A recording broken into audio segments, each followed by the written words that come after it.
Hey everybody, Mike here from Ontario Overland. Today I'm going to be showing you how to find Crown land. So let's talk about what you can and cannot do on Crown land. First off, what is Crown land? Crown land is managed by the Ministry of Natural Resources and Forestry. The Public Land Act gives them the authority to manage these lands. Managing includes enforcement. More than 95% of Northern Ontario is Crown land. There's basically no Crown land in Southern Ontario. There are approved activities on Crown land. This is not a free-for-all where anybody can do what they want. You can apply to the Ministry of Natural Resources for a permit to host an activity on Crown land, such as a charity event, building a new trail, or building a new water crossing. So specific areas of Crown land can be designated as provincial parks, conservation areas, forest areas, provincial wildlife areas, enhanced management areas, wilderness areas, and general use areas. While hunting and fishing is allowed on Crown land, you do need a fishing license to fish and a hunting license to hunt. In some cases, the Ministry of Natural Resources and Forestry is allowed to designate seasonal access restrictions. This is where the May 1st date for off-roading you've heard so much about comes into effect. When it comes to camping on Crown land, if you are a resident of Canada, you may camp for free on Crown land for up to 21 days at any one site, except where posted otherwise. For non-residents of Canada, you must be 18 years of age or older if you wish to camp on Crown land north of the French and Mattawa rivers. A Crown land camping permit is required unless you are renting a camping unit.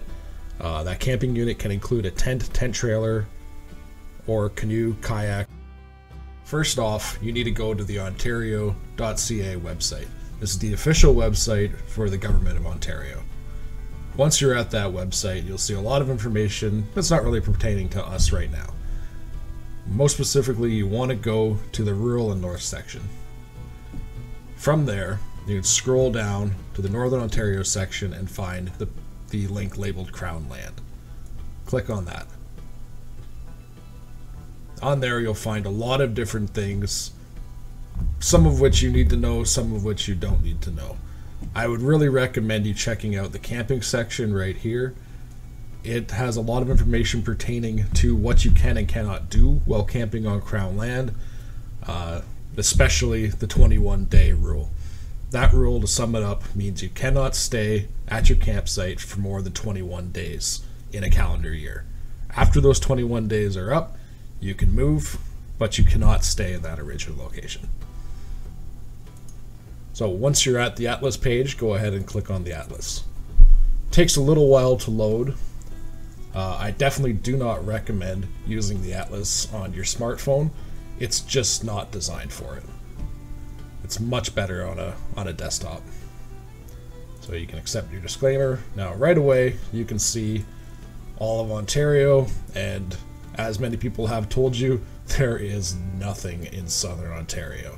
You know, there's some around Eastern Ontario, but they're lucky and they have it close to the big cities, where most people from Southern Ontario, London, Kitchener-Waterloo, Toronto, sorry guys, you got about 3 to 4 hours of driving before you get to Crown land. So, where do we want to start when we get on this website? The first thing you want to do is under the Map Layers tab, go to Legend. On the Legend, you'll see what all these different colors mean. So, the main areas we're looking at is this: the general use area, the forest reserve, and in some situations, the provincial parks, because there are some unoperating provincial parks that you are allowed to camp in. Let's go to an area that I'm relatively familiar with, and we'll start there. So just north of Elliott Lake, I mean, you can see you've got your private land in many areas, but for the majority, there's a lot of Crown land. Is all this Crown land accessible? No. A lot of it you're gonna have to hike a long way or take a boat to get to, you know. So this area I frequent quite a bit. The provincial park here is your standard operating provincial park. This green area is a conservation area. The conservation area, although it is Crown land technically, you cannot camp in there. There are some exceptions, like this little forested area that you can camp in. And the easiest way to check for an area that you can or can't camp in is by taking this little number right here, this F244, going to the Find Information tab, clicking Policy Reports, typing in F244, hitting Search, and that'll come up with the report for that individual section. You'll see there are other numbers here. Those are different sections. So if you type in that, you get your report. You click Get Land Use Information. This is your report right here. You can either view it in English or French. So we're going to look at it in English. In this report, you can see what is permitted and what is not permitted. So you can scroll down, and the main area we want to look at is right here, Crown Land Recreation. And as you can see, that is permitted.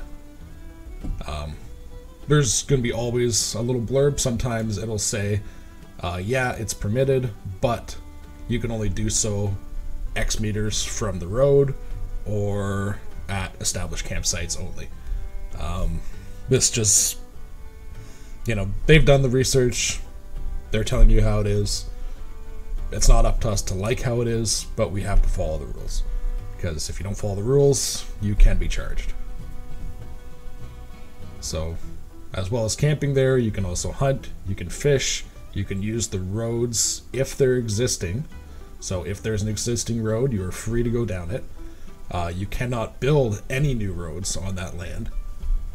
But you can also, up here you'll see road development. I'll highlight that, road development and maintenance for existing roads. You can help maintain those roads. So if there's a washout, you can rebuild that road to fix that washout and keep it open. But as you can see here, for road development, maintenance, new roads, you have to get a permit from the ministry to do anything that involves opening up a new road or building a bridge. We'll get out of that and we'll go look at another area. So that is a forest conservation area that you'll see on the map. So yeah, forest reserve is what they classify it as. It's located within the conservation area. Now, if you take the C244 for the conservation area and go to Find Information and gather a policy report for C244, you will see that camping is probably not allowed. Yeah, okay. Well, here's actually a good little section. Because that, all-terrain vehicles, you can use them, again, on the trails, but as common sense would dictate, you can't go off the trails. And in this case, you can be charged and fined for going off the trails. Okay, again, it goes to show you that it really all depends on the location. Because here it's saying that, there are no serviced campgrounds or maintained campgrounds within this conservation area, but this is also says Crown land camping policies also apply. For this specific location, it sounds to me like you can camp there. You can always contact the ministry. Okay, now that we've looked at a specific area, this forested area here, we'll go back and look at a general use area, which is this kind of eggshell color. So for instance, we'll look at this section here around, I believe it's the Massasauga River. So we'll put in a report or a request to get the report at G1879. Search that. Okay, so view that report, and this is again a general use area.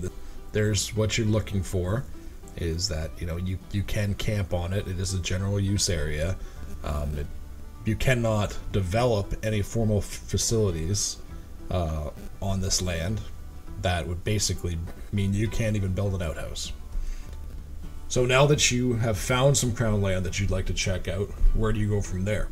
As you can see, the map that you've gotten on the atlas isn't that great. You really can't tell, oh, okay, there might be a campsite there, but how do I get there? You can see your main roads on the map, but you can't see anything else. So what you're going to want to do is right click on the map. That'll give you the latitude and the longitude for your area of interest. You're going to want to copy that. So from there, you're going to want to open up Google Earth and search for the latitude and longitude. You're going to want to remove the actual words latitude and longitude though. That should help you a little bit.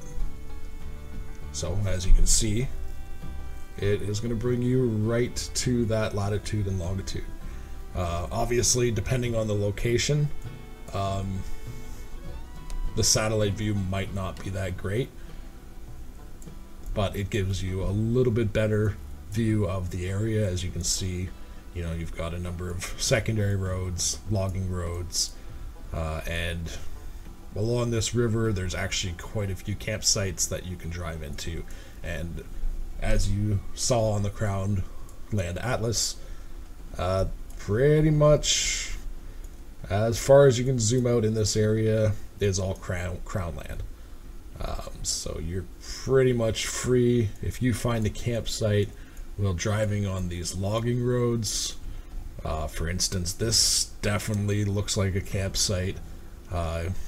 You are free to camp there. Just remember that Crown Land is first come first serve, and if there's somebody set up there, I mean, you can ask them, can we join you, you know, but chances are they're just going to tell you to go find another spot. So just keep that in mind when you're out exploring.